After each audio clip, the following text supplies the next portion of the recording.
He said it best when speaking to the Human Rights Campaign in Los Angeles recently. Gay and lesbian rights are not special rights in any way. It isn't special to be free from discrimination. It's an ordinary, universal entitlement of citizenship.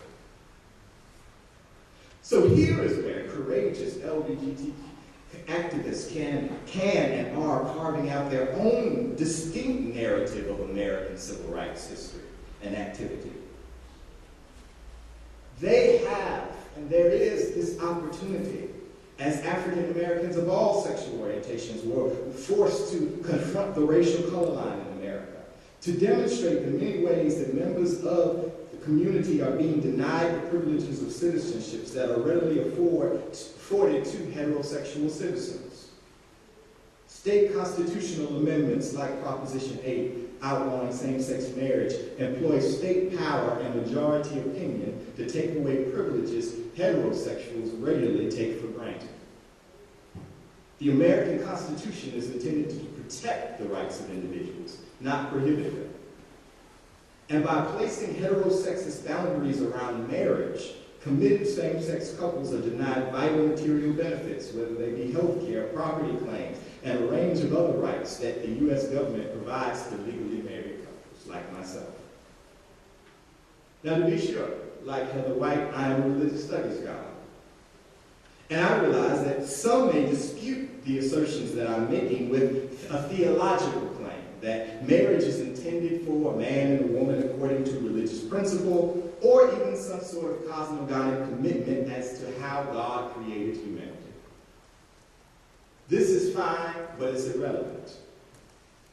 Plenty of citizens who self-define as atheists, agnostics, or just plain religiously indifferent get married every day. It is not their religious commitment, but simply their heterosexual orientation that affords this right. What is more, everyone is free to have his or her own opinion concerning same-sex marriage, no matter how wrong and retrograde that opinion may be. One not me like the idea of Jerry marrying David any more than the thought of Thomas Chung Kim marrying Keisha Jackson. But in a just democratic society, those in opposition should not have the authority to deny these human beings the right to participate in an activity that neither damages life nor impinges upon the lives of others. I would even argue that a religious leader should have the right to decline marrying Lucy and Ethel, just as he or she may resist appearing on an episode of Bridezilla's on My Big Redneck Wedding. But similar to countless ill-fated ghetto weddings that take place each year, just because a particular cleric or priest refuses to do it due to faith commitments does not mean that it cannot or should not be done. There's a difference between clerical prerogative and state-sanctioned discrimination.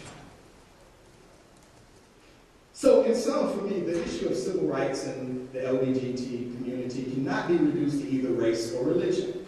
It's a matter of rights.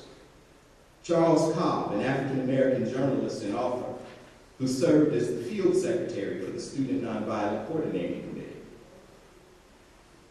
he seems to have the right perspective on this.